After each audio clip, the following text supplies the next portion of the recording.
Iran ও যুক্তরাষ্ট্রের মধ্যে একটি সম্ভাব্য শান্তি চুক্তির আলোচনায় দক্ষিণ লেবাননে ইসরায়েলের আগ্রাসন বন্ধ করাকে একটি প্রধান দাবি হিসেবে তুলে ধরেছে তেহরান, যা যুক্তরাষ্ট্র এবং ইসরায়েলকে বড় ধরনের মতবিরোধের মুখে দাঁড় করিয়েছে। ইরানের সাথে যুক্তরাষ্ট্রের চুক্তি এবং এই যুদ্ধ চালিয়ে যাওয়ার বিষয়ে ইসরায়েলি জনগণের আকাঙ্ক্ষার মাঝখানে পড়ে নেতানিয়াহু তার 4 দশকের রাজনৈতিক জীবনের অন্যতম চ্যালেঞ্জিং সময়ের মুখোমুখি হয়েছেন। অনেক ইসরায়েলি মনে করেন মার্কিন প্রেসিডেন্ট ডোনাল্ড ট্রাম্প ইসরায়েলের সাথে ওয়াশিংটনের সম্পর্ক পুনর্মূল্যায়ন করবেন।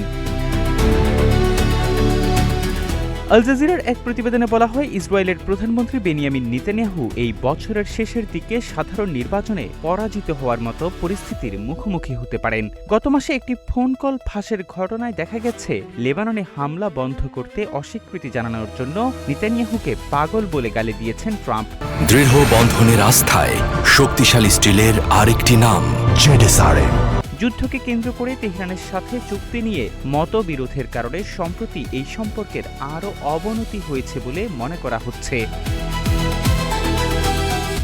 এর আগে মার্কিন vice president JD Vance Netanyahu এবং ট্রাম্পের দ্বন্দ্বকে কেন্দ্র করে ইসরায়েলকে সতর্ক করে জানান, দেশটিকে রক্ষা করা 2/3 অস্ত্র যুক্তরাষ্ট্রের তৈরি এবং মার্কিন করদাতাদের অর্থায়নে পরিচালিত।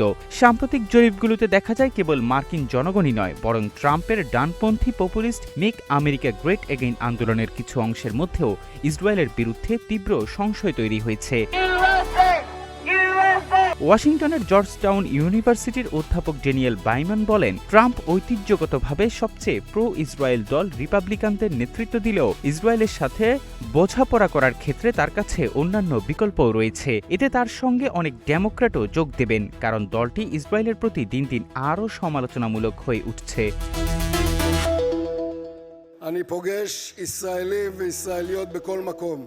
ইসরায়েলি সামরিক বাহিনীর সাবেক চিফ অফ স্টাফ গাদি আইজেনকোট নেতানিয়াহুর বিরুদ্ধে পরিস্থিতি এত খারাপভাবে পরিচালনা করার অভিযোগ তুলেছেন, যা ট্রাম্পকে একা চলতে এবং ইরানের সাথে চুক্তি করতে বাধ্য করেছে, যা ইসরায়েলকে তার 1 নম্বর মিত্র থেকে আরও বিচ্ছিন্ন করে দিয়েছে।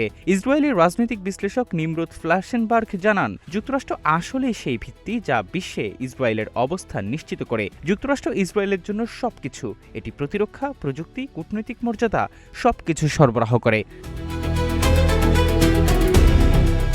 আমেরিকান লেখক এবং সাবেক কূটনীতিক অ্যারন ডেভিড মিলার বলেন, ট্রাম্প ইসরায়েলের সাথে দ্বন্দ্বে জড়ানো প্রথম মার্কিন প্রেসিডেন্ট নন, তবে খুব কম নেতাই এটি এতটা প্রকাশ্যে এনেছেন। তবে উত্তেজনা সত্ত্বেও এমন কোনো ইঙ্গিত নেই যে ট্রাম্প প্রশাসন ইসরায়েলের সাথে সম্পর্ক সম্পূর্ণ ছিন্ন করার কথা ভাবছে। মিলার বলেন, ট্রাম্প যদি ইসরায়েলের উপর গুরুতর চাপ সৃষ্টি করেন, তবে তা এমন কোনো বড় সাফল্যের উদ্দেশ্যেই করবেন যা তাকে বিশ্বমঞ্চে উজ্জ্বল করে তুলবে।